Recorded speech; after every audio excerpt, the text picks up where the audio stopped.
Bible Learning with Father Joseph. Biarlah sabdanya membakar hatimu.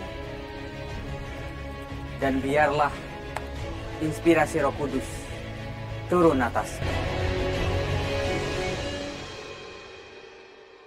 Salam damai sejahtera, saudara-saudara yang terkasih, pencinta firman Tuhan. Berjumpa kembali dengan Bible Learning with Father Joseph. Bagaimana kabar Anda hari ini? Saya sangat berharap Anda dalam keadaan sehat, semua usaha lancar, penuh sukacita, dan selalu diterangi oleh firman Tuhan.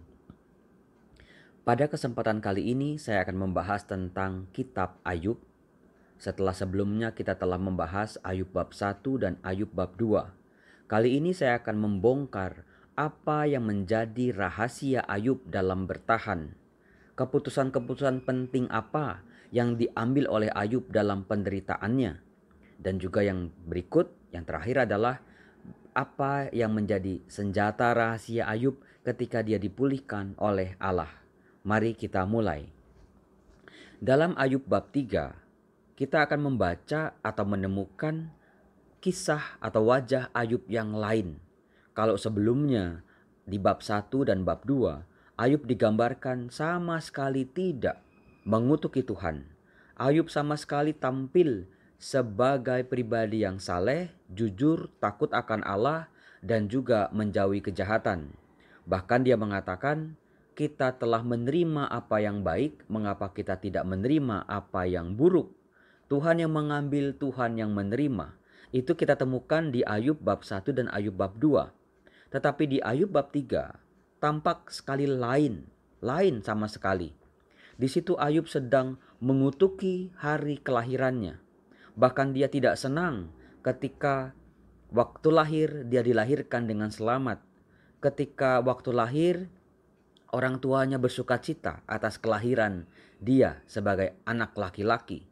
Bahkan dia tidak senang ayahnya memangku dia waktu dia dilahirkan. Dia juga marah-marah ketika dia disusui oleh ibunya. Yang menarik saudara-saudaraku yang terkasih, wajah Ayub di bab 3 sampai nanti bab 32, tampak sekali itulah wajah kita manusia. Secara jujur kita bergulat dengan penderitaan kita.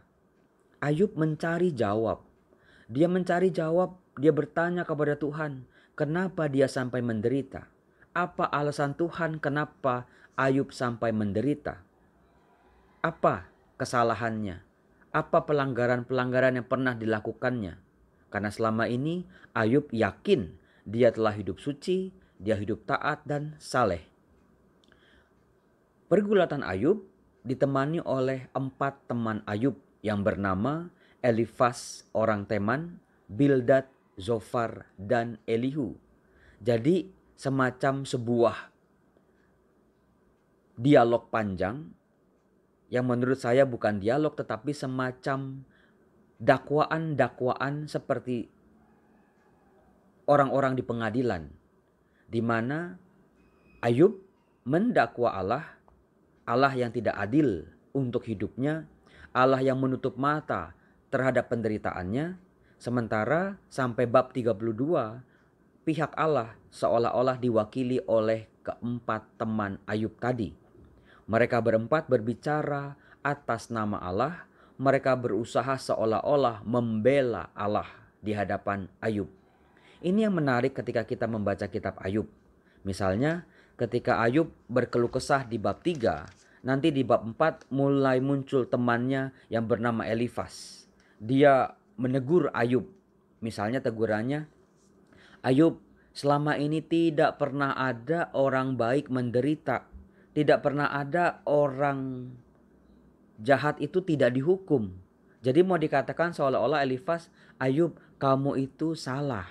Kamu itu tidak bersih di hadapan Allah. Tetapi lagi-lagi Ayub merasa dirinya sudah benar. Dirinya sudah saleh.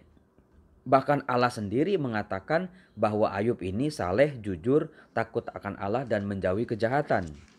Setelah nanti Elifas berkata, disambung lagi sama Ayub. Lalu nanti setelah Ayub selesai ngomong, disambung lagi sama Bildad. Bildad selesai ngomong, mencari-cari kesalahan Ayub. Ayub menjawab, nanti Zofar, nanti muter lagi ke Bildad, terus begitu. Sampai nanti di bab 32 muncul seorang muda, teman Ayub juga, namanya Elihu. Nah, saudara-saudaraku yang terkasih, yang menarik apa? Keputusan penting apa yang dilakukan oleh Ayub dalam penderitaannya? Begini, meskipun Ayub dalam kekesalan hatinya, dia berkata, biarlah bintang-bintang senja menjadi gelap. Biarlah ia menantikan terang yang tak kunjung datang. Janganlah ia melihat merekahnya fajar, karena tidak ditutupnya pintu kandungan ibuku, dan tidak disembunyikannya kesusahan dari mataku. Mengapa aku tidak mati waktu aku lahir, atau binasa waktu aku keluar dari kandungan? Mengapa pangkuan menerima aku?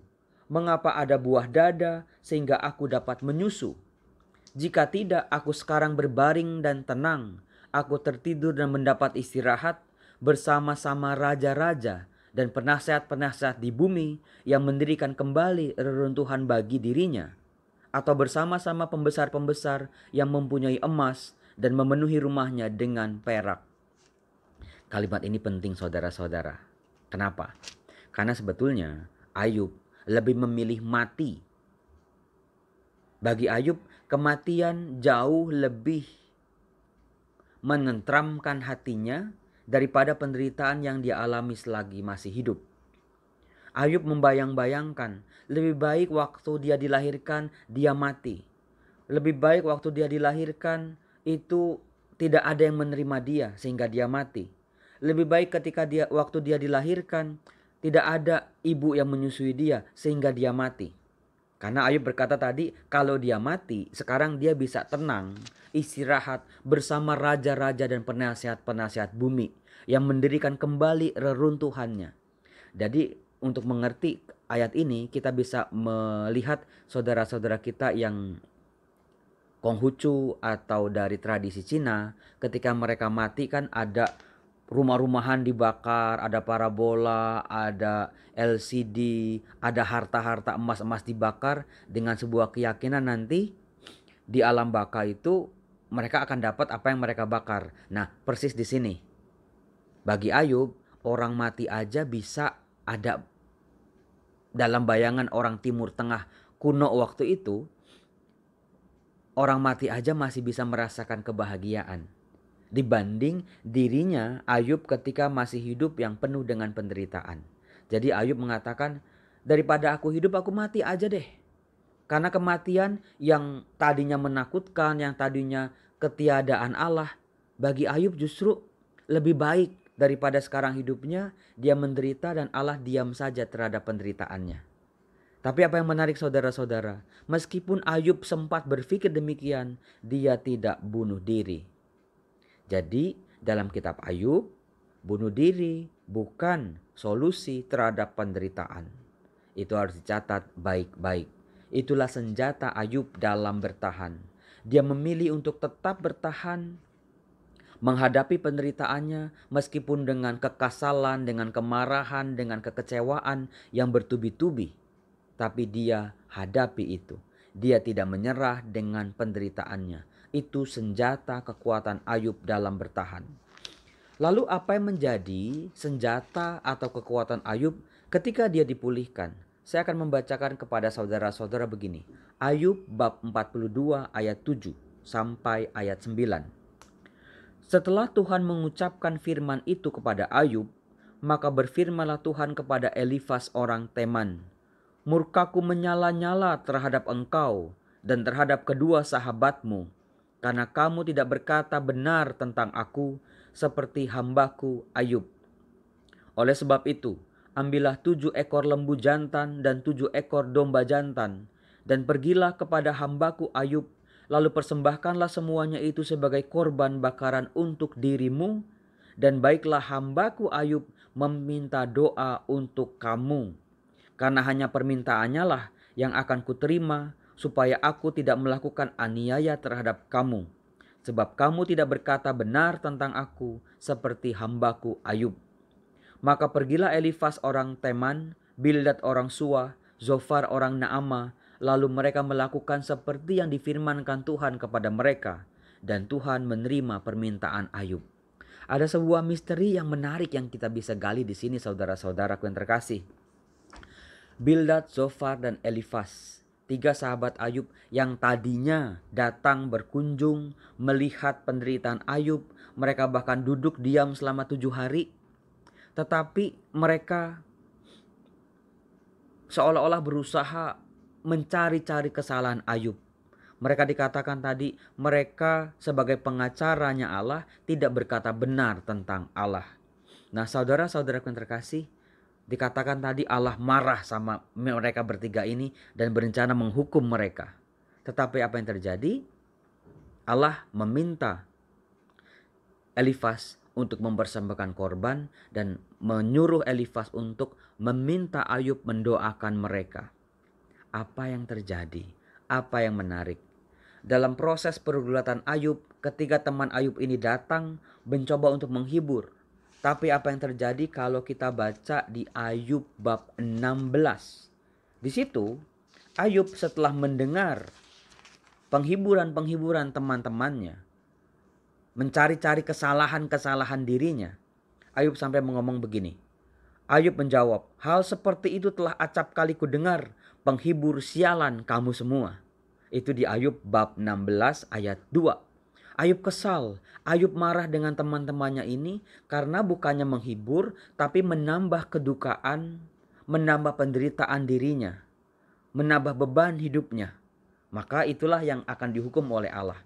Tetapi justru dalam pemulihan Ayub, bahkan sebelum dia dipulihkan, Allah meminta Ayub mendoakan teman-temannya ini. Allah meminta Ayub berdamai dengan mereka semua. Allah meminta Ayub mendoakan mereka. Jadi salah satu cara untuk kita pulih dengan sebuah karena penderitaan yang bertubi-tubi adalah mendoakan sesuatu atau orang yang pernah menyakiti kita. Mendoakan sesuatu, berdamai dengan sesuatu, dan juga mendoakan mereka, berdamai dengan mereka yang sudah membuat hidup kita berantakan, yang sudah membuat hidup kita hancur-hancuran, penuh air mata dan kepedihan. Dalam konteks saya, penyakit kanker menjadi momok dalam keluarga saya, di mana kakak-kakak saya direngut oleh penyakit kanker. Tadinya dalam masa kepulihan saya mencoba menerima, mencoba berdamai. Tapi setelah membaca kitab Ayub ini, saya punya misi dalam hidup saya sekarang ini, yaitu saya mendoakan para pasien-pasien kanker. Jadi kalau saya lagi ada waktu ataupun lagi sibuk, kalau ada orang minta untuk mendoakan saudaranya atau keluarganya yang sedang kanker, biasanya saya langsung datang dan saya doakan mereka. Dan itulah menjadi proses pemulihan hidup saya. Saya berdamai dengan penyakit kanker itu. Saya berdamai dengan sesuatu yang menghancurkan keluarga saya. Saudara-saudaraku terkasih, itulah kekuatan Ayub. Mendoakan orang-orang yang membuat hidupnya tambah menderita. Semoga kita pun sanggup seperti Ayub dengan mengambil belajar dari kekuatan-kekuatan rahasia Ayub. Salam berhikmat, Tuhan Yesus memberkati saudara.